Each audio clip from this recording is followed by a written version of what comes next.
Arizona, homeowner's best friend.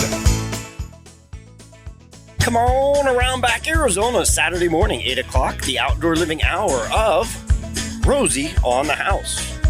Your Saturday morning tradition since 1988. If you're following along in your homeowner handbook, you know today, third Saturday of the month, notes from the nursery, and we're talking roses are red. If you're tuned in to hear Jay, he won't be with us today. He called yesterday and said, I'm sorry, we've got friends displaced from these fires in California. We've just got too many things we're juggling right now.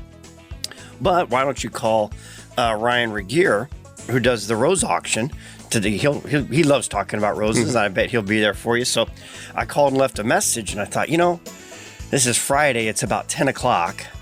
Like, how long should I wait to get a call back? So I'm like, I'm going to make a few more calls while I'm at it. So I called Donna DeFrancesco from City of Mesa. So what do you got going tomorrow? She says, well, I'm teaching a class, but if you haven't had LeRoy Brady on, he designed the Rose Gardens at Mesa Community Center. You should have him on. I'll text you his number. So I called LeRoy, got him in transit on his way to work. He said, I'll be there. And about 10 minutes later, Ryan called back and said, I'll be there. So we've got two of the biggest blooms in the rose industry here in studio. LeRoy Brady, what's your official title? Because you've got a lot of hats.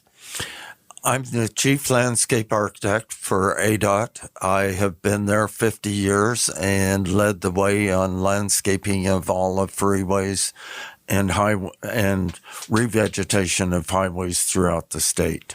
And how did that get you the lead designer for the Mesa Rose Garden? Milt Lee was working with Dr. Christensen, who was head of or president of the Mesa Community College.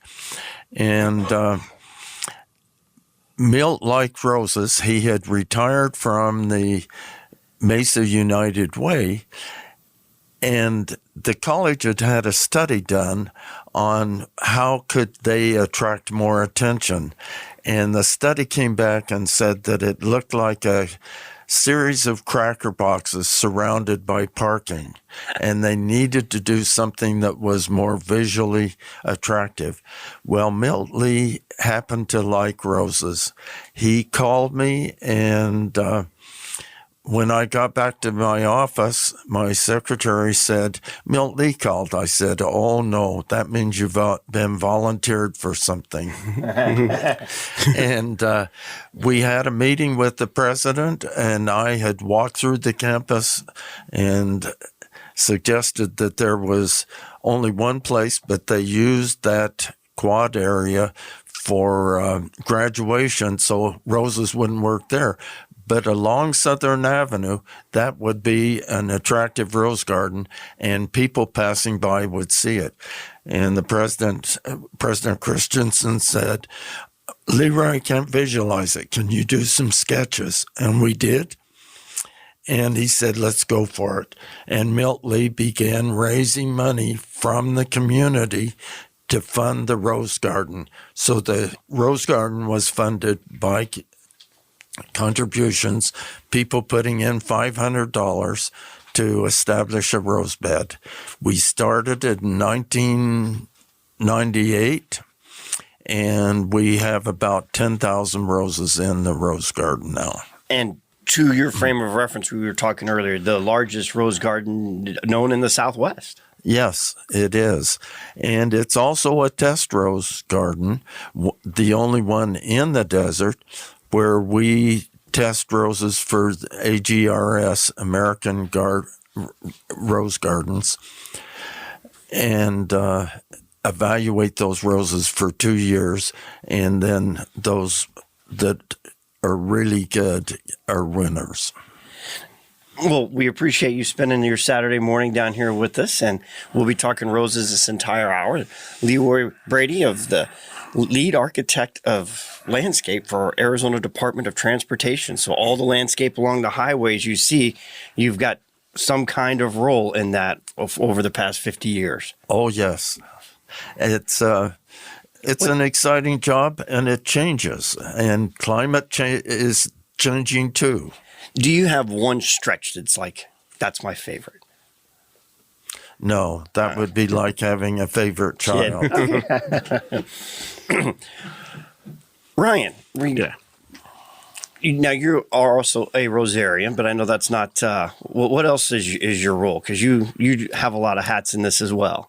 Yeah, so I am passionate about roses. One of my biggest contributions to the society is the auction that we have every year. We have an online rose auction. This year we have 176 roses that we're going to sell. The auction ends on Tuesday. It's been going on for about 3 weeks. We get roses donated from various nurseries. The money that's raised from that auction goes directly towards LeRoy's garden. So that money just helps support and promote the garden at Mesa Community College. Now, what on a rose auction? You said it's been going on. So is this online? It's completely online. Yeah, if you go to Google and search for Mesa East Valley Rose Society, you'll find a link that'll take you right to the auction. You'll set yourself up and you'll be able to see pictures of all and descriptions of all the roses that we have available. Now, being an auction, it's obviously, you don't have a set price. People are bidding on it. But, what can I expect to bid on a rose? So it because we have so many roses, we start them at $20. So that gives everyone an opportunity. We still have roses on the auction that have no bids. And so if you bid today or before Tuesday, you'll be able to take home a rose for $20. We do have a rose right now. Mango Blush is at $101. So it's going to continue to increase. But yeah, there's roses for everyone. We get them from all over the country. So you can have a great variety of roses for your garden. Now, a lot of people, when you think of Arizona, the first thing that comes to mind is generally not a rose. That's correct. But roses in Arizona, we are home to the largest rose tree in the world. It's growing in Tombstone, Arizona. Even have a museum surrounding it. And LeRoy was saying that, it brings people in from around the world come in to see this giant rose tree in Tombstone. The Mesa Rose Garden, largest rose garden in the Southwest, around 10,000 rose plants. But we also have the biggest wholesaler rose grower in the country right here in Arizona as well. Yeah, that's right. Tyler Francis has a farm. Many people probably remember driving up the 303. There was all the roses off to the sides of the freeway. As that developed into commercial property, they decided to move their location. They moved down by... Which is a shame because, especially when the Northern Parkway came through, both sides of it was just rows of roses. And, it's like you're 20 feet of white, 20 feet of red, 20 feet of blue. I mean, it was beautiful. Yeah, it was a beautiful sight to see. But as that developed in that area, they relocated down by Eloy. And the Francis Roses is the largest producer of roses in the United States, second largest producer of roses in the world. They grow about 10 million roses a year. It's an amazing operation. Their biggest farm is here in Arizona. So as people say, well, I can't grow roses in Arizona, most of the roses that you get from the nurseries started their life in Arizona. Tyler starts them right there on the farm, and they come from baby roses all the way up to about 2 to 3 years old. At that point, they're harvested, distributed out to the different suppliers, which then distribute them out to the different nurseries and stores. So that's where you get your roses from. Right here in our own backyard. Right here in Arizona. And he's out down in Eloy now, which is also known for skydiving. So if you want to go see those beautiful roses, you'll get to see it from, 13,000 feet all the way down to... Yeah, you're right. I had never thought of it that way, but that would be a good, different vantage point to see those roses, wouldn't it? Now, how many different rose varieties are there that are grown locally? I mean, I know that number is probably impossible to be exact, but 30 varieties, 50 varieties. Yeah, last weekend, they were gracious enough to host the different rose societies in Arizona. We had all 4 rose societies in Arizona represented. He gave us a tour, gave us all the information about how they grow their roses, where they start them, how they do their test gardens there. I think he said about 180 roses is what, different varieties of roses is what he is growing right now. He has his own test garden there where he brings roses in from all over the world, and then he tests them there. And then if they prove out, then he will go ahead and introduce those and start growing those in bulk. Instead of growing maybe 30 of them, he'll start growing hundreds of them so they can be distributed across the country. Very cool. And you had mentioned, what was the one that's going for $100 in the auction? Mango Blush. Mango Blush. That sounds... It's a beautiful little miniature rose. I have 3 of them in my garden. It just, as you walk through, it just draws your attention. This bright orange and yellow comes to your attention. It's developed so much in that there's so many different roses that have been established. David Bang has started many different roses, and his big thing is stripes. So you can get orange and yellow stripe, red and white. Yeah, there's Strawberry Kisses is red and white stripes. Swirly Pop is yellow and orange stripes. So that's kind of been introduced.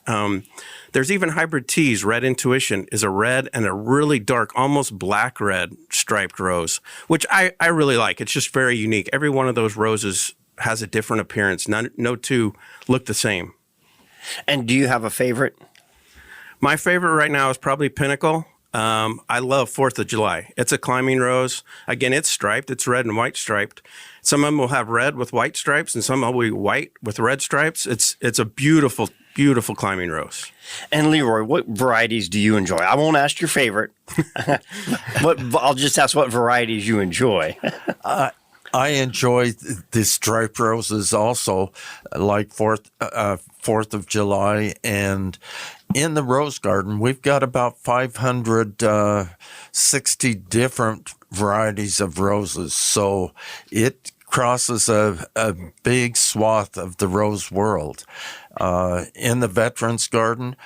And if I understood right, you're saying there's a garden inside the garden. There's a Veterans Garden inside the Mesa Rose Garden that's got roses specifically named for first responders and military.